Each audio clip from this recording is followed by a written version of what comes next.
بسم اللہ الرحمن الرحیم۔ آج کے سبق میں یہ الفاظ نئے ہیں۔ دو لفظ تو پچھلی کلاس میں ہم نے پڑھ لیے تھے، قانتون اور بدیون۔ قانتون کا معنی ہے تابع دار، جیسے میں نے حوالہ بھی دیا تھا دعائے قنوت، وتروں میں جو ہم دعا پڑھتے ہیں، اس میں پوری دعا میں اللہ تعالیٰ کی تابع داری، فرما برداری کا ہم اظہار کرتے ہیں۔ اللہ کی ناشکری اور نافرمانی سے ہم برات کا اس میں اظہار کرتے ہیں کہ یا اللہ نہ تیری ناشکری کرتے ہیں اور نہ تیری نافرمانی کرتے ہیں۔ بدی کہتے ہیں بالکل ابتدائی موجد، جس نے بغیر نمونے اور بغیر نقشے سے اپنی ہی سوچ اور اپنے تصور سے کوئی چیز ایجاد کی ہو۔ تو اللہ تعالیٰ فرماتے ہیں بدیع السماوات والارض، یہ آسمانوں کا آئیڈیا اس سے پہلے کسی کی سوچ اور تصور نہیں تھا۔ یہ اللہ تبارک و تعالیٰ نے بغیر کسی نمونے اور بغیر کسی سانچے کے اتنے بڑے آسمان بنائے اور زمین بنائی۔ قضاء کا معنی ہوتا ہے جیسے قاضی، فیصلہ کرنے والا، قضاء فیصلہ۔ وَإِذَا قَضَىٰ أَمْرًا، اللہ جب کسی چیز کے کرنے کا فیصلہ کر لے تو اللہ کو کچھ کرنا نہیں پڑتا، بس اللہ ارادہ فرماتے ہیں، وہ چیز وجود میں آ جاتی۔ لولا، کیوں نہیں، مطالبے کے لیے یہ لفظ آتا ہے۔ یکلمنا، ہم سے بات کرتا اللہ، کلام سے آیت نشانی، تشابہت ایک جیسے ہیں، ملتے جلتے۔ متشابہ کہتے ہیں، متشابہ ان آیات کو کہا جاتا ہے جو ملتی جلتی ایک جیسی ہوتی ہیں۔ حافظ پڑھتے پڑھتے وہ پہلے پارے کی آیت پڑھ رہا تھا، ملتی جلتی آیت دوسری جگہ جہاں ہے وہ وہاں چلا جاتا ہے، کہتے ہیں اس کو متشابہ لگ گیا، یعنی ایک جیسی آیت میں یہ بھول کر دوسری جگہ چلا گیا۔ متشابہات۔ بشیرا و نذیرا، بشیر کا معنی خوشخبری سنانے والا، نذیر کا معنی ڈرانے والا۔ یہ رسول اکرم صلی اللہ علیہ وسلم کے ناموں میں سے ہیں۔ آپ ماننے والوں کو جنت کی خوشخبریاں سنانے والے ہیں، نہ ماننے والوں کو جہنم کے عذاب سے ڈرانے والے ہیں۔ لا تسأل، آپ کو اللہ تعالیٰ نے تسلی دی کہ آپ نے سمجھانے کا حق ادا کر دیا، اب جہنم میں جانے والوں کے متعلق آپ سے نہیں پوچھا جائے گا کہ کیوں جا رہے ہیں۔ اگر آپ نے صحیح سمجھا دیا ہے تو پھر اب ان سے پوچھا جائے گا کہ آپ نے بات کیوں نہیں مانی۔ آپ سے نہیں پوچھا جائے گا، اس لیے کہ آپ نے اپنی ذمہ داری ادا کر دی۔ تتبع،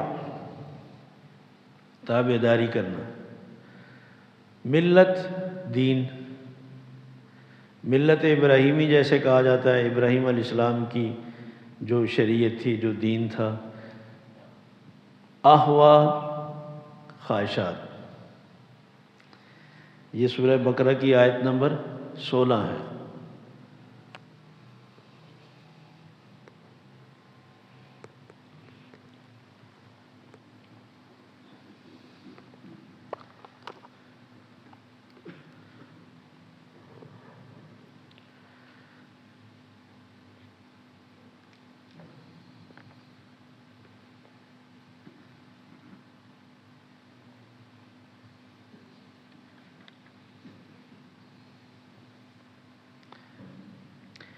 پہلا شکوہ تو آیت نمبر 111 میں، وقالوا لن يدخل الجنة الا من كان هودا او نصارى، کہ یہود و نصارہ نے یہ دعویٰ کیا ہے کہ جنت میں صرف ہم ہی جائیں گے اور کوئی نہیں جائے گا۔ تو اس شکوے کا بھی اللہ نے جواب دیا، تلک امانیہم، کہ یہ ان کی آرزویں ہیں، حقیقت ایسی نہیں ہے۔ دوسرا شکوہ بیان فرمایا، وقالت الیہود لیست النصارى علی شیء، آیت نمبر 113 میں، کہ یہودی کہتے ہیں کہ نصارہ راہ راست پر نہیں ہیں، اور وقالت النصارى لیست الیہود علی شیء، اور عیسائی کہتے ہیں کہ یہودی راہ راست پر، حق پر نہیں ہیں۔ تیسرا شکوہ آیت نمبر 114 میں ذکر کیا، فمن ومن اظلم ممن منع مساجد اللہ ان یذکر فیہا اسمہ، اس سے بڑا ظالم کون ہو سکتا ہے جو اللہ کی مساجد سے روکے کہ ان میں اللہ کا ذکر کیا جائے اور ان کی ویرانی اور خرابی کی کوشش کرے۔ ایسے لوگوں کو تو ڈرتے ہوئے داخل ہونا چاہیے اللہ کے گھروں میں۔ ایسے شریر لوگوں کے لیے دنیا میں بھی رسوائی ہے اور آخرت میں بڑا عذاب ہے۔ ایمان والوں کو تسلی دی، وَلِلَّهِ الْمَشْرِقُ وَالْمَغْرِبُ، کوئی بات نہیں اگر تمہیں مسجد سے روک دیا جائے تو مشرق اور مغرب سب جگہیں اللہ کی ہیں، جہاں بھی تم اس کی طرف متوجہ ہو کر عبادت کرو گے تو فَثَمَّ وَجْهُ اللَّهِ، وہاں اللہ کی ذات موجود، وَاللَّهُ إِنَّ اللَّهَ وَاسِعٌ عَلِيمٌ، اللہ بڑی وسعت والے۔ اب چوتھا شکوہ ہے، وَقَالُوا اتَّخَذَ اللَّهُ وَلَدًا۔ قالو کا معنی کیا ہے؟ اور کہتے ہیں۔ اتخذ اللہ، اتخذ کا معنی ہے بنا لیا، بنا لیا اللہ نے، ولدن لفظی معنی اس کے اولاد کے، لیکن اس سے مراد نائب ہے کہ اللہ نے اپنے نائب چن لیے، اولاد جیسا ان کو مرتبہ اور اولاد جیسے وہ اللہ کو پیارے ہیں، یعنی اللہ نے اپنے نائب بنا لیے، چن لیے۔ مشرکین کا خیال یہ تھا اور یہود و نصارہ کا بھی کہ اتنی بڑی کائنات جس میں ہر طرح کی مخلوقات ہیں اور ہر ایک انسان کی الگ الگ ضروریات ہیں، تو سب کی ضروریات، سب کی فریادیں، سب کی چیزیں دیکھ کر ان کو پورا کرنے کے لیے یہ مشکل کام۔ تو اللہ تبارک و تعالیٰ نے اپنے پیاروں کو اپنا نائب بنا لیا۔ جب اللہ تبارک و تعالیٰ نے اپنا نائب بنا لیا تو اب وہ ان کو غائبانہ پکارا جا سکتا ہے اولاد کے لیے، صحت کے لیے، روزی کے لیے، اپنی مشکلات کے لیے۔ چنانچہ انہوں نے یوں ہی محکمے تقسیم کر رکھے تھے، اولاد کس سے مانگنی چاہیے، صحت کے لیے کہاں جانا چاہیے، نوکری نہ مل رہی ہو تو پھر کہاں جانا چاہیے، اولاد نہ مل رہی ہو تو پھر کہاں جانا چاہیے۔ یہ باتیں اتنی مشکل نہیں، ہمارے پاکستان میں بھی مذہبی لوگوں نے ایسا ہی کچھ بنا رکھا ہے، اور ہر ایک تکلیف، ہر ایک مشکل کے لیے ہم نے الگ الگ معیار اور یہ اس طرح کی چیزیں مشہور کر رکھی ہیں کہ بھئی یہ چیز وہاں سے ملے گی۔ اب تو بیماریوں کے بھی الگ الگ ڈپارٹمنٹ بن گئے ہیں، گھٹنوں کی، جوڑوں کی تکلیف کہاں دور ہوگی، آنکھوں کی تکلیف ہو تو کہاں شفا ملے گی، اور اسی طرح دل کی تکلیف ہو تو کہاں شفا ملے گی۔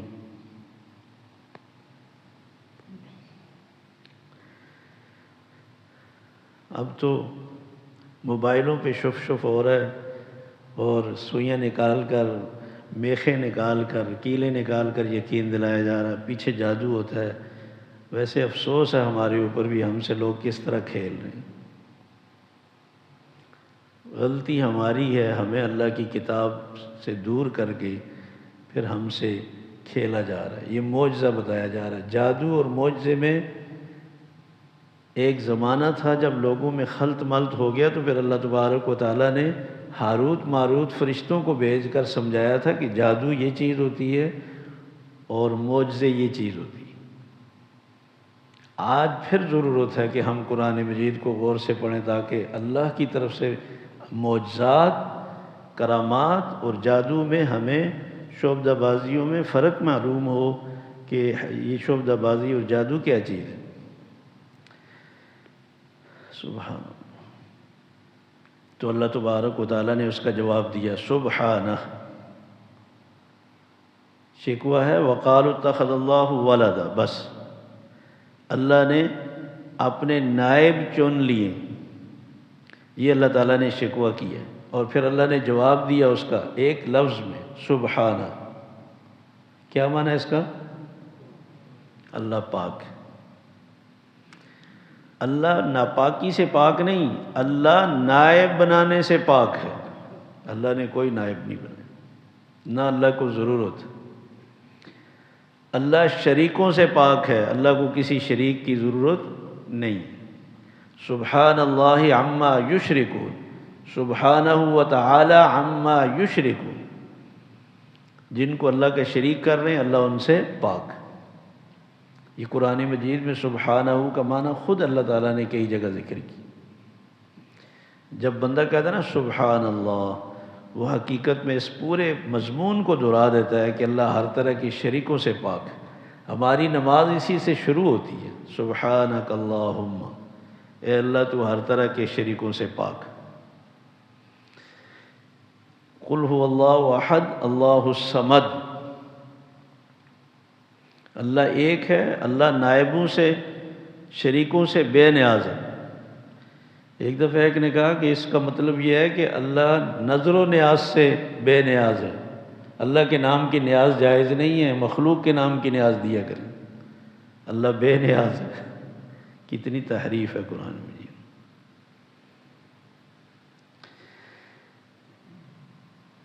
مختصر جواب تو یہ دیا اللہ تعالیٰ نے، پھر تفصیلی جواب دیا اللہ تعالیٰ نے۔ بل کی معنی کیا ہے؟ بلکہ، بل کی معنی اردو میں کیا ہے؟ بلکہ، لہو ما فی السماوات والارض، لہو اسی کا ہے، ما جو کچھ ہے آسمانوں میں اور زمین میں، جتنی چھوٹی بڑی مخلوقات ہیں سب اسی کی۔ کیا مطلب؟ سورج اس کا ہے، چاند اس کا ہے، ستارے اس کے ہیں، ہوا اس کی ہے، روشنی اس کی ہے، اندھیرا اس کا ہے، نفع نقصان اس کا ہے۔ کائنات میں جتنی اچھائیاں ہیں، جتنی تکلیفیں ہیں، بیماریاں ہیں، صحت ہے، سب کچھ اسی کا ہے۔ خالق وہ ہے، تو کیا ان چیزوں کو بنانے کے بعد اب یہ چیزیں اس کے کنٹرول سے نکل گئی ہیں کہ اس کو اب نائب بنانے کی ضرورت پڑے؟ کل لہ قانتون، کل کی معنی کیا ہے؟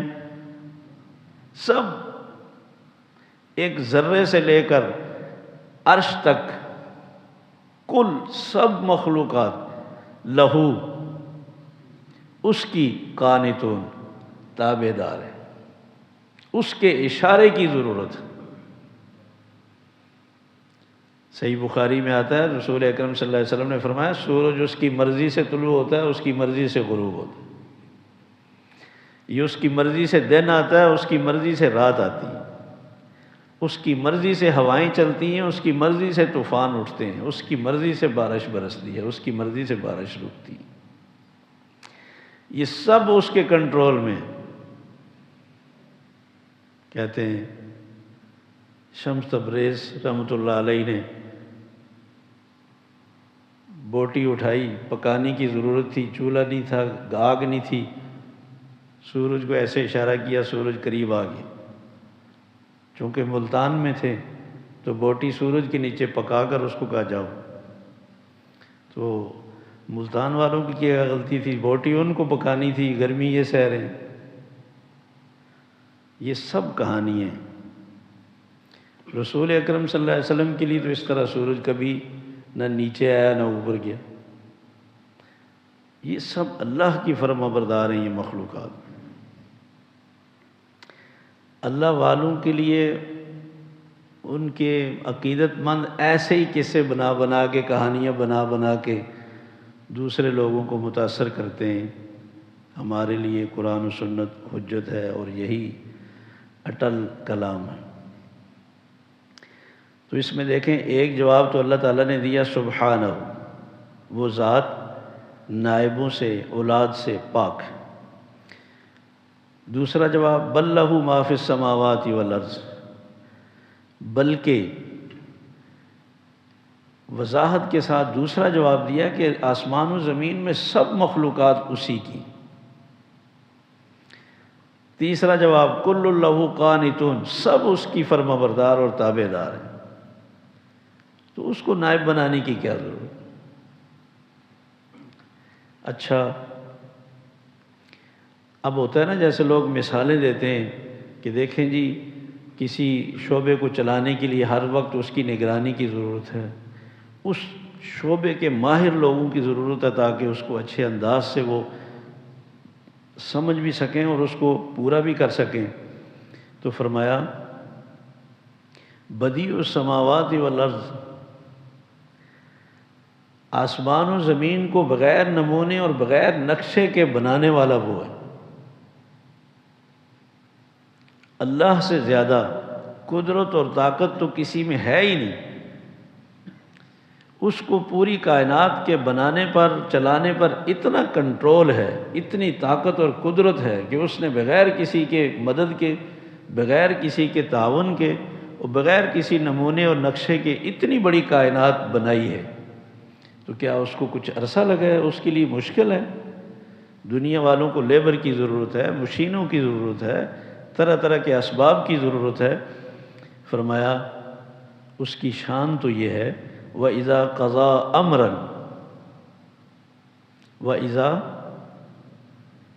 جب، یہ لفظ نہیں لکھا، یہ گزرا ہوا ہے، وَإِذَا جب قضا، وہ کسی فیصلہ کرے، امراً کسی بھی کام کا، کسی بھی معاملے کا، فَإِنَّمَا يَقُولُ لَهُ، یہ الفاظ بھی کئی دفعہ گزرے ہیں، فَإِنَّمَا يَقُولُ لَهُ، جس چیز کا فیصلہ کیا ہے وہ کہتا ہے اس چیز کو، فَإِنَّمَا بے شک، یقول کہتا ہے، لہو اس چیز کو، کن ہو جا، فیکون وہ چیز وجود میں آ جاتی، چاہے وہ آسمان ہو، چاہے وہ سورج ہو، چاہے وہ چاند ہو، ستارے ہوں، زمین ہو، سمندر ہو، دریا ہو، جتنی چیزیں ہیں، جب وہ کسی چیز کا فیصلہ کرتا ہے،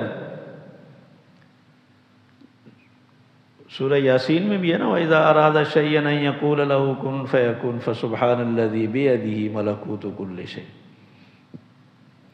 ساری چیزوں کی بادشاہی اس کے ہاتھ میں، تو وہ چیز وجود میں آ جاتی۔ اس کو پھر یہ بتایا اللہ تبارک و تعالیٰ نے اتنی باتیں جواب میں کہ اس کو نائب چننے کی کیا ضرورت، کوئی کام کرنے کے لیے اس کو، کسی کو صحت دینے کے لیے، اولاد دینے کے لیے، عزت دینے کے لیے، بادشاہ دینے کے لیے اس کو تو کہیں نہیں جانا پڑتا اور کچھ کرنا نہیں پڑتا، اس کو تو صرف ارادے کی ضرورت ہے۔ 4 شکوے ہو گئے، 5واں شکوہ وقال الذین لا یعلمون، وقال الذین، وقال کا معنی کیا ہے؟ اور کہا، الذین لا یعلمون، ان لوگوں نے جو علم نہیں رکھتے، اس سے مراد کون ہے؟ مکہ والے۔ جس طرح مکہ والے بتوں کو حاجت روا، مشکل کشا سمجھتے تھے نا، سفارشی سمجھتے تھے، یہود و نصارہ بھی انبیاء علیہ السلام کو، حضرت مریم کو، حضرت عیسیٰ کو، حضرت عزیر علیہ السلام کو، حضرت زکریا علیہ السلام کو اپنی دعاؤں میں سفارشی سمجھ کر غائبانہ پکارتے تھے کہ یہ اللہ کے نائب لوگ ہیں، یہ اللہ کے برگزیدہ ہستیاں ہیں۔ تو اب اللہ نے پہلے ان کا شکوہ کیا، اب مشرکین کا ذکر کیا کہ وقال الذین لا یعلمون، جو علم نہیں رکھتے انہوں نے بھی یہی کچھ کہا۔ انہوں نے کیا کہا؟ لولا یکلمنا اللہ، لولا کیوں نہیں، یکلمنا بات کرتا اللہ ہم سے، او تأتینا آیہ، یا کیوں نہیں آتی کوئی بڑی نشانی ہمارے پاس جس سے ہم پہچانیں کہ یہ نبی ہیں، رسول اکرم صلی اللہ علیہ وسلم کے بارے میں۔ قال الذین من قبلہم، قال الذین کہا ان لوگوں نے، من قبلہم جو ان مکہ والوں سے پہلے گزرے ہیں، یہود و نصارہ، مثل قولہم ان جیسی بات، جو یہ کہہ رہے ہیں نا کہ اللہ ہم سے کلام کیوں نہیں کرتا، یہی بات تو یہودیوں نے کہی تھی طور پر، موسیٰ علیہ السلام جب لے کر گئے تھے، پہلے کہا تھا کہ اللہ ہم اللہ کی آواز سننا چاہتے ہیں اپنے کانوں سے، اور پھر جا کر جب آواز سنی تو پھر کہنے لگے ہم اللہ کو اپنی آنکھوں سے دیکھنا چاہتے ہیں۔ اور یہاں مکہ والے بھی کہنے لگے 8ویں پارے کے بالکل شروع میں کہ اللہ ہمارے سامنے کیوں نہیں آتے، اللہ پھر کسی فرشتے کو کیوں نہیں بھیجتے جو آپ کے ساتھ چل پھر رہا اور ہمیں یقین آئے کہ آپ اللہ کے نبی ہیں، اللہ ہمارے نام خط کیوں نہیں بھیجتے جس میں لکھا ہو آپ کا نام کہ ہاں واقعی ہم نے ان کو نبی بنایا۔ تشابہت قلوبہم، فرمایا کہ ان کے دل انہی کے دلوں کی طرح ہیں، ایک جیسے ہیں، یہود و نصارہ کے اور ان کے دل ایک جیسے ہیں۔ تشابہت جیسے اعتراضات، شکوک و شبہات نبیوں کے متعلق ان کے دلوں میں تھے، ویسے ہی ان کے دل میں۔ ایک اور مفہوم ذکر کیا ہے کہ مکہ والوں نے کہا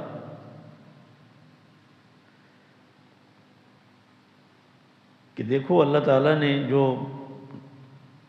انبیاء گزرے ہیں، اولیاء گزرے ہیں، اللہ تعالیٰ نے ان سے کلام کیے، انہیں معجزات دیے، اولیاء کو کرامتیں دی، تو وہ اللہ کے چنے ہوئے تھے، اللہ نے ان کو اپنا نائب بنایا تھا۔ اگر وہ نائب نہ ہوتے تو پھر یہ معجزے ہمیں بھی دیتے نا، یہ کرامتیں ہمیں بھی ملتی، ہمیں نہیں مل رہی، تو اس کا مطلب یہی نکلتا ہے کہ وہ اللہ کے نائب تھے، وہ اللہ کے برگزیدہ تھے اور اللہ کے چنے ہوئے تھے، ورنہ تو یہ کلام ہم سے بھی ہوتا۔ تو اس کا مطلب یہ ہے کہ ہماری فریاد، ہماری پہنچ ان تک تو ہے، اس اللہ تک نہیں ہو سکتی، لہذا ہماری ان کے آگے اور ان کی رب کے آگے۔ اللہ تعالیٰ فرماتے ہیں قد، اچھا قلوبہم، تشابہت قلوبہم، قلوب کی کیا معنی ہے؟ دل، ہم ان سب کی، قد بینا الآیات، بینا ہم نے خوب بیان کی آیات کھول کھول کر، لقوم یوقنون، کن لوگوں کے لیے؟ یہ ہماری وضاحت، تشریح ان لوگوں کے لیے جو ہماری باتوں پہ یقین کریں، جن کو یقین ہی نہ آئے تو یہ وضاحت ان کو کس کام کی؟ قرآن مجید میں اللہ تبارک و تعالیٰ نے کوئی کمی نہیں چھوڑی۔ یہ جو ہم مثالیں دیتے ہیں نا، دوسری چھت پر بغیر زینے کے نہیں جا سکتے، اور کسی بڑے آدمی تک بغیر وسیلے کے نہیں پہنچ سکتے، نائب کے بغیر نہیں پہنچ سکتے، تو اللہ تک بغیر وسیلے کے کیسے پہنچیں گے؟ سورہ نحل میں آتا ہے لا تضربوا للہ الامثال، یہ مخلوق کی مثالیں اللہ کے لیے مت بیان کرو۔ دوسری چھت تو نیچے نہیں آ سکتی، زینے کے بغیر آپ اوپر نہیں جا سکتے، تو کیا اللہ بھی سیڑھی کے بغیر نیچے نہیں آ سکتے؟ بڑوں کو تو ہمارا پتہ ہی نہیں کہ ان کی کیا پریشانی ہے، ان کے دل میں کیا ضرورت ہے، خواہش ہے، مجھ سے کیوں ملنا چاہتے ہیں، جب تک بیچ میں کوئی نہ بتائے تو نہیں پتہ چلتا کہ میرے چاہنے والے، میرے پاس آنے والے، ان کے دل میں کیا ہے۔ لیکن کیا اللہ کو بھی نہیں پتہ چلتا کہ یہ بندہ رات کو کیوں رو رہا ہے، کیوں اٹھ کر بیٹھا ہوا ہے، کیا مانگ رہا ہے، اس کی ضرورت کیا ہے؟ وسیلے کو رات کو ڈھونڈ کر لائیں گے ہم کہ میں ایک دعا کرنے لگا ہوں؟ عجیب بات دیکھیں، اللہ تک تو بغیر وسیلے کے نہیں جا سکتے، اور پیر عبد القادر جیلانی رحمہ اللہ کو پکارتے ہیں رات کی تاریکی میں غائبانہ، عراق میں بغیر وسیلے کے پہنچ جاتے ہیں۔ یہ بات سمجھے آپ؟ ایک صوبے سے دوسرے صوبے میں کسی بزرگ کو پکارنا ہو تو ان تک تو رات کو بغیر وسیلے کے پہنچ جائیں گے، لیکن اللہ تک نہیں پہنچ سکتے۔ جو اللہ ہماری شرک سے قریب ہے اس تک پہنچنے کے لیے وسیلے کی ضرورت ہے، جو ہزاروں میل دور ہیں اور فوت ہو گئے ہیں اور ان کو پکارنے کے لیے کسی وسیلے کی ضرورت نہیں۔ دنیا سے گزر جانے کے بعد اب ان تک اپنی آواز کو، فریاد کو، ضرورت کو پہنچانے کے لیے اب وسیلے کی ضرورت ہے۔ فرشتوں کے بغیر ہماری آواز ان تک نہیں جا سکتی۔ ہم جب دعا کرتے ہیں نا، پھر وہ فرشتے ہماری دعاؤں کو پہنچاتے ہیں اللہ تک، اور ان تک وہ اثر پہنچتا ہے۔ ڈائریکٹ آپ عالم دنیا سے عالم برزخ میں رابطہ نہیں کر سکتے۔ جیسے سورہ فاطر میں آتا ہے ان تدعوہم لا یسمعوا دعاءکم، اگر آپ ان کو پکاریں تو وہ آپ کی باتیں نہیں سن سکتے۔ وہم عن دعائہم غافلون، وہ بیچارے تو ان کی دعاؤں سے، پکار سے بے خبر ہیں، غافل ہیں۔ اور کل قیامت کے دن اللہ کی بارگاہ میں وہ قسم اٹھا کر اللہ کو گواہ بنا کر اللہ والے کہیں گے فَكَفَى بِاللَّهِ شَهِيدًا بَيْنَنَا وَبَيْنَكُمْ إِن كُنَّا عَنْ عِبَادَتِكُمْ لَغَافِلِينَ، اللہ گواہ ہے باخدا ہم تمہاری دعاؤں سے، عبادت سے بے خبر تھے۔ سورہ یونس۔ جب وہ بے خبر ہیں، وہ خود بھی کہیں گے، اللہ کو گواہ بنا کر کہیں گے، اللہ بھی کہہ رہے ہیں، مگر کہتے ہیں ہم کہتے نہیں، ہمیں وہ دیکھ رہے ہیں۔ یہ کسی مولوی کی بات نہیں ہے، یہ کسی جذباتی کا کلام نہیں ہے، یہ خود اللہ کا کلام۔ سورہ نحل میں 14واں پارہ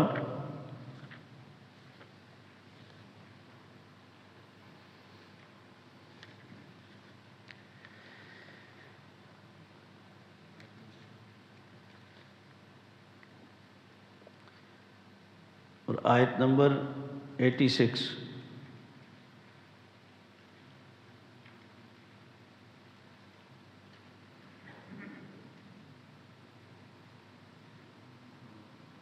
مل گئی؟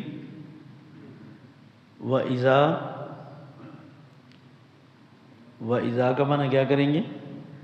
وَإِذَا رَأَى الَّذِينَ أَشْرَكُوا، اور جب دیکھیں گے وہ لوگ جنہوں نے شرک کیا، شریک ٹھہرایا، شرکاءہم، اپنے شریکوں کو اللہ کا شریک ٹھہرایا، قالوا، وہ کہیں گے قیامت کے دن اللہ کے سامنے، ربنا، ہمارے پروردگار، ہؤلاء شرکاؤنا، یہ رہے، ہؤلاء شرکاؤنا، یہ رہے ہمارے شرکا جن کو ہم پکارتے تھے، کنا ندعو من دونک، جن کو ہم آپ کو چھوڑ کر بیماریوں میں شفا کے لیے، اولاد کے لیے، عزت کے لیے، روزی کے لیے پکارا کرتے تھے۔ یہ براہ راست اللہ کے سامنے کہیں گے اور اشارہ کر کے کہیں گے یہ رہے۔ اچھا، وہ بھی چونکہ سن رہے ہوں گے، ساتھ ہی ہوں گے، اب ان کا جواب سنیں۔ فَأَلْقَوْا إِلَيْهِمُ الْقَوْلَ، القا یلقی کا معنی ہوتا ہے کوئی چیز پھینک دینا۔ فَأَلْقَوْا إِلَيْهِمُ الْقَوْلَ، وہ اس بات کو ان کے منہ پہ ماریں گے، ان کی بات کو واپس پھینکیں گے اور کہیں گے اِنَّكُمْ لَكَاذِبُونَ، تم جھوٹے ہو، اِنَّكُمْ لَكَاذِبُونَ، تم جھوٹے ہو، ہم کیسے اللہ کے شریک ہو سکتے ہیں، ہم کیسے اللہ کے نائب ہو سکتے ہیں۔ وَأَلْقَوْا إِلَى اللَّهِ، اور اب ادھر سے مایوس ہو جائیں گے تو پھر ڈالیں گے اپنی بات اللہ کے سامنے، کیا؟ یومئذ، اس دن، السلام، عجز و انکساری، جب آدمی کے پاس کوئی بات نہ رہے، جھوٹا ہو جائے، اپنے مدعا میں، دعوے میں غلط ہو جائے، تو پھر اس میں عجز و انکساری، لجاجت آ جاتی ہے۔ وَضَلَّ عَنْهُمْ مَا كَانُوا يَفْتَرُونَ، وہ جو قصے کہانیاں سن رکھی تھی کہ یہ ہو جائے گا، وہ ہو جائے گا، وہ سب اللہ فرماتے ہیں ان سے گم ہو جائیں گے، نہ کوئی چھڑانے والا ہوگا، نہ کوئی بچانے والا ہوگا، اور نہ کوئی مددگار ہوگا۔ یہی بات اب اللہ تبارک و تعالیٰ اگلی آیت میں بتا رہے ہیں۔ اب 5 شکوے ذکر کرنے کے بعد رسول اکرم صلی اللہ علیہ وسلم کو اللہ تبارک و تعالیٰ نے تسلی دی ہے۔ اِنَّا أَرْسَلْنَاكَ بِالْحَقِّ، کیا معنی کریں گے؟ اِنَّا، بے شک ہم، ارسلناک، آپ کو بھیجا ہم نے، بالحق، سچائی کے ساتھ، بشیرا و نذیرا، بشیر و نذیر بنا کر، خوشخبری سنانے والا، ڈرانے والا بنا کر، آپ سچے رسول ہیں۔ آپ کی ذمہ داری اتنی ہے کہ آپ ماننے والوں کو خوشخبری سنائیں، نہ ماننے والوں کو آپ آخرت کے عذاب سے، ناکامی سے، عذاب سے ڈرائیں۔ آپ نے اپنی ذمہ داری ادا کر دی، آپ نے حق ادا کر دیا، اور ہمیں خوب معلوم ہے کہ آپ نے اپنی نبوت اور رسالت کا حق ادا کر دیا ہے۔ اب آپ پریشان نہ ہوں۔ لا تسأل عن اصحاب الجحیم، لا تسأل، آپ سے نہیں پوچھا جائے گا، عن اصحاب الجحیم، جہنم والوں کے بارے میں آپ بری ذمہ ہیں۔ اور رسول اکرم صلی اللہ علیہ وسلم کو اللہ تبارک و تعالیٰ نے ایک تنبیہ کی، وَلَن تَرْضَىٰ، وَلَن تَرْضَىٰ راضی ہونے کے معنی میں، لن ترضیٰ ہرگز راضی نہیں ہوں گے، عن کا آپ سے، الیہود ولا النصارى، یہود و نصارہ آپ سے ہرگز کبھی راضی نہیں ہوں گے، کبھی خوش نہیں ہوں گے۔ آپ جتنے مرضی ہے ان کے لیے اچھے بن جائیں، آپ ان کی جتنی بھی رعایت رکھیں، کبھی بھی ہو نہیں سکتا، کبھی بھی خوش نہیں ہوں گے۔ ہاں ایک صورت میں خوش ہوں گے، حتیٰ تتبع ملتہم، آپ ان کے دین کی پیروی شروع کر دیں، آپ اعلان کر دیں کہ آج کے بعد ہم یہودی ہیں، ہم آج کے بعد عیسائیت پر عمل کریں گے، پھر شاید آپ کے سر پہ ہاتھ پھیرے ہوں، ٹھیک ہے، اس کے علاوہ کبھی نہیں۔ یہ رسول اکرم صلی اللہ علیہ وسلم کے بارے میں کہا جا رہا ہے، جن کے اخلاق میں، کردار میں، سوچ میں، رویے میں کوئی کمی، کوئی کمزوری نہیں تھی۔ یہ ہمیں غلط فہمی اور مغالطہ کہتے ہیں، نہیں وہ اچھے ہیں، ہم غلط ہیں، ہم قصوروار ہیں، ہم جیسے ہمیں ہونا چاہیے ہم ویسے ہو نہیں سکے، تو اس لیے وہ اسلام میں داخل نہیں ہوئے۔ اگر ہم صحیح ہوتے وہ سارے اسلام میں داخل ہو جاتے۔ رسول اکرم صلی اللہ علیہ وسلم تو ٹھیک تھے نا، آپ کے اخلاق بھی ٹھیک تھے، آپ کا رویہ بھی ٹھیک تھا، مگر وہ ایسے بد نصیب ہیں، اس وقت بھی وہ اسلام میں نہیں آئے، اسلام کے خلاف سازشیں اس وقت بھی کی، اسلام کو مٹانے کی کوششیں انہوں نے اس وقت بھی کی۔ نبی علیہ السلام کے بارے میں اللہ فرماتے ہیں یعرفونہ کما یعرفون ابناءہم، ایسا نہیں تھا کہ وہ جانتے نہیں تھے، فرمایا وہ اپنی اولاد کی طرح آپ کو اچھی طرح جانتے تھے۔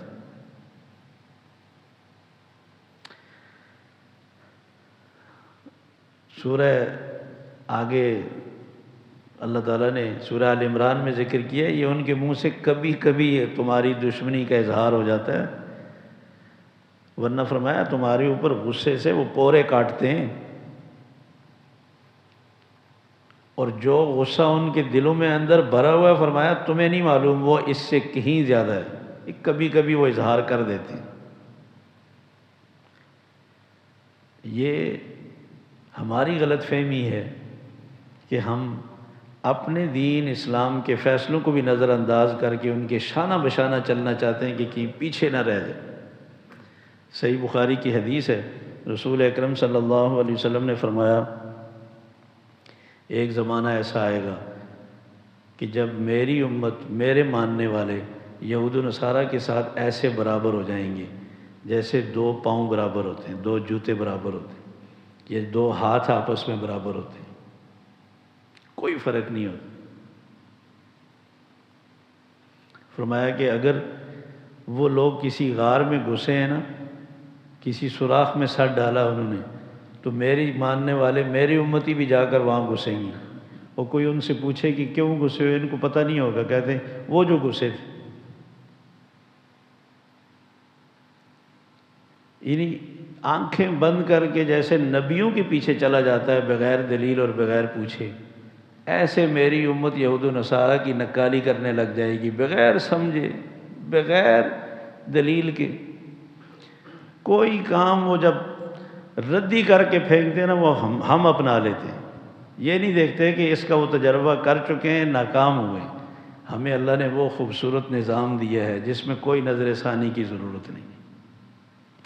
جس میں کوئی پچھتاوا نہیں ہے، جس میں کوئی خسارہ نہیں ہے، جس میں کوئی نقصان نہیں، جس میں کوئی کمی نہیں، مگر افسوس ہم نے اپنے نبی کے نقش قدم پہ چلنے کے بجائے ان کے نقش قدم چلنا شروع کیا، اور اللہ دیکھیں رسول اکرم صلی اللہ علیہ وسلم سے کیا فرما رہے ہیں۔ قل،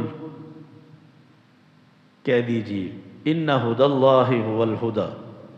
یہود و نصارہ کا کہنا یہ تھا، یہ اگلی آیت آ رہی ہے، کونوا ھودا او نصارا تہتدوا، تم اگر جنت میں جانا چاہتے ہو تو ہماری تعلیمات پر عمل کرو۔ اللہ تعالیٰ نے فرمایا ان سے کہیں میرے رب کی جو رہنمائی ہے، مجھے اللہ نے کتاب کی شکل میں قرآن مجید کی صورت میں جو دی ہے نا، اصل رہنمائی اور ہدایت یہ ہے، مجھے تمہاری کتابوں پر جو تحریف شدہ ہیں، بدلی ہوئی ہیں، ان پر چلنے کی، ان پر رہنمائی لینے کی، تم سے گائیڈ لائن لینے کی مجھے قطعاً کوئی ضرورت نہیں۔ قل ان ھدی اللہ، آپ کہہ دیجئے بے شک اللہ کی ہدایت، رہنمائی، یہ قرآن مجید کو اللہ تعالیٰ نے کیا کہا ہے؟ خدا، یہ رہنمائی ہے زندگی گزارنے کی، اللہ کی رہنمائی، ھو الھدی، اصل حقیقت میں یہی رہنمائی ہے صحیح۔ وَلَئِنِ اتَّبَعْتَ أَهْوَاءَهُمْ، اور اگر اتبعت، آپ نے پیروی کی، اہواءہم، ان کی خواہشات کی، بعد الذی جاءک من العلم، قرآن مجید کے آنے کے بعد اللہ تعالیٰ نے آپ کو کھول کر علم بتا دیا، جائز ناجائز، حلال حرام، صحیح غلط، اچھے اور برے کی ساری چیزیں بتا دی، اس کے بعد آپ نے اگر ان کی خواہشات کی پیروی کی، ما لک من اللہ، تو پھر آپ کو اللہ کے غصے سے کوئی نہیں بچا سکے۔ ما لک من اللہ من ولی، پھر اللہ کے غصے سے بچانے والا آپ کے لیے نہ کوئی حمایتی ہوگا، ولا نصیر، اور نہ کوئی مددگار ہوگا۔ اس آخری آیت کو پھر دیکھیں، ولن ترضی، اور ہرگز راضی نہیں ہوں گے، خوش نہیں ہوں گے، عن کا، آپ سے، الیہود ولا النصارى، یہود و نصارہ، حتی تتبع ملتہم، یہاں تک کہ، حتیٰ کی معنی کیا ہے؟ یہاں تک کہ آپ تتبع، پیروی کریں، ملتہم، ان کے دین کی، پھر جا کر وہ آپ سے خوش ہو گے، اور ایسا ناممکن ہے۔ قل، آپ کہہ دیجئے، ان کی یہی چاہتا نا کہ آپ ہمارا نظام، ہماری سوچ آپ اپنے ہاں رائج کریں، آپ ہمارے طرز زندگی کو اختیار کریں۔ یہ اسی پر تنبیہ کی اللہ تبارک و تعالیٰ نے، قل ان ھدی اللہ ھو الھدی، آپ کہہ دیجئے اللہ کی رہنمائی، ھو الھدی، حقیقت میں وہی رہنمائی ہے۔ تمہاری کتابوں سے، تمہارے دین سے، تمہاری نظام سے ہمیں رہنمائی لینے کی قطعاً کوئی ضرورت نہیں۔ اور فرمایا وَلَئِنِ اتَّبَعْتَ، حقیقت میں یہ ہمیں سنایا اللہ نے، رسول اکرم صلی اللہ علیہ وسلم نے کب ان کی پیروی کرنی تھی، رسول اکرم صلی اللہ علیہ وسلم نے کب ان کی خواہشات پہ عمل کرنا تھا۔ یہ ہمارے حکمرانوں کو، لیڈروں کو اللہ تعالیٰ نے تنبیہ کی ہے، اگر پیروی کی آپ نے ان کی اہواہم، خواہشات کی، کب؟ بعد الذی جاءک، بعد اس کے کہ آ چکی آپ کے پاس، من العلم، علم سے مراد میری معلومات نہیں، علم سے مراد قرآن مجید ہے۔ ما لک من اللہ، نہیں ہوگا آپ کے لیے، من اللہ، اللہ کے غصے سے بچانے والا، من ولی، نہ کوئی حمایتی، ولا نصیر، اور نہ کوئی مددگار۔ دعا ہے کہ اللہ تعالی ہمیں اپنی کتاب کو سمجھنے، پڑھنے اور اس پر عمل کرنے کی توفیق نصیب فرمائے۔ حقیقت میں یہ کتاب ہماری عالمی رہنمائی کرنے کے لیے اتاری گئی تھی، پورے عالم کو سامنے رکھ کر ہم نے اس کو رکھ دیا قرآن خوانی کے لیے۔ یہ تھی ہمارے کاروبار کی رہنمائی کے لیے، شادی بیاہ کی رہنمائی کے لیے، خوشی غمی کی رہنمائی کے لیے، دنیا اور آخرت کی رہنمائی کے لیے۔ ہم نے اس کتاب کے ساتھ بڑا ہی ظلم کیا۔ ہم یہ سمجھتے ہیں سیاسی نظام قرآن مجید میں کہاں ہے، حکمرانی کا، انصاف کا نظام قرآن مجید میں کہاں ہے، سیکورٹی کا نظام قرآن مجید میں کہاں ہے؟ یہ خلفائے راشدین کس یونیورسٹی میں پڑھے تھے؟ لیکن کسی یونیورسٹی سے فاضل پڑھنے والوں سے آپ اگر موازنہ کریں تو حضرت عمر فاروق رضی اللہ تعالیٰ عنہ اونٹ چرانے والے تھے، جن کو رسول اکرم صلی اللہ علیہ وسلم نے سکھایا اور کیسا بنا کر معاشرے کو پیش کیا۔ اللہ کی قسم کسی کائنات کی یونیورسٹی کا پڑھا لکھا ان سے مقابلہ نہیں کر سکتا۔ حضرت علی، حضرت عثمان، حضرت ابوبکر صدیق، سارے رسول اکرم صلی اللہ علیہ وسلم کی پرانی اس کچی چٹائی پر بیٹھ کر آپ سے براہ راست تعلیم حاصل کرنے والے تھے۔ صرف حقیقت یہ ہے اسی قرآن مجید کو انہوں نے اپنی زندگی میں بھی نافذ کیا اور ہر شعبے میں اسی سے رہنمائی لی۔ آج بھی وہ دین ہمارے پاس محفوظ ہے، مگر ہم نے غلط سوچ لیا۔ ہم نے یہ سمجھا کہ ہمارے قرآن و سنت میں دین میں اس طرح کی رہنمائی نہیں ہے، ہمیں باہر سے لینی پڑے۔ 75 سال گزارنے کے بعد تو ہمیں کافی تجربہ ہو چکا، ہم اللہ کی نعمتوں سے بھی فائدہ نہ اٹھا سکے۔ ہر اللہ کی دی ہوئی نعمت ہمارے پاس موجود ہے، مگر ہم پھر کشکول اٹھا کر مانگنے کے لیے باہر چلے جاتے ہیں اور اس سود میں مبتلا ہوئے جس میں براہ راست اللہ کے ساتھ جنگ کا اعلان ہے۔ ہماری ترقی کہاں سے ہوگی؟ ہماری معیشت کیسے اچھی ہوگی؟ ہمیں کیسے سکون ملے گا؟ اللہ ہمیں صحیح سمجھنے کی، عمل کی توفیق نصیب فرما۔ ربنا آتنا فی الدنیا حسنۃ وفی الآخرۃ حسنۃ وقنا عذاب النار۔ یا اللہ ہمارا بیٹھنا، بولنا، سننا صرف اور صرف آپ کی رضا کے لیے۔ یا اللہ تو اپنی بارگاہ میں ہمارا یہ عمل قبول فرما لے۔ یا اللہ ہمیں پچھلی کوتاہیوں سے درگزر فرما دے۔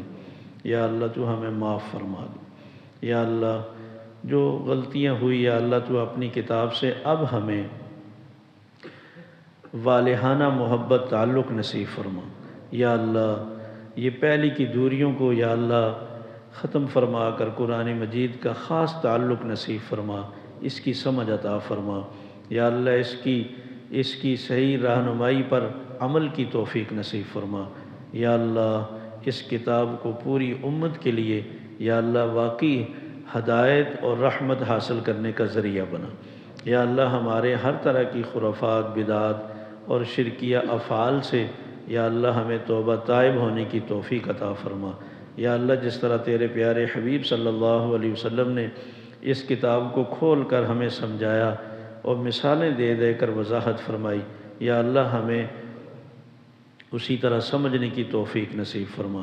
اپنی زندگی میں، اپنی چار دیواری میں اور اپنے شہروں میں، اپنے ملک میں اس کو نافذ کرنے کی توفیق نصیب فرما۔ یا اللہ پوری امت مسلمہ پہ خصوصی رحم و کرم فرما۔ یا اللہ ہم سے بڑی سازشوں کے ذریعے یہ کتاب چھین لی گئی، ہمارے تعلیمی اداروں سے اس کو نکال دیا گیا، ہمارے سلیبس سے اس کو خالی کر دیا گیا۔ یا اللہ تو ہمیں اس کی سمجھ عطا فرما۔ یا اللہ ہمیں دوبارہ اپنے تعلیمی اداروں میں اس کو لانے کی، پڑھانے کی اور اپنے آنے والے بچوں کی صحیح اس کے مطابق تربیت کی توفیق نصیب فرما۔ اللہم صلی وسلم علی محمد وآلہ واصحابہ اجمعین برحمتک یا ارحم الراحمین۔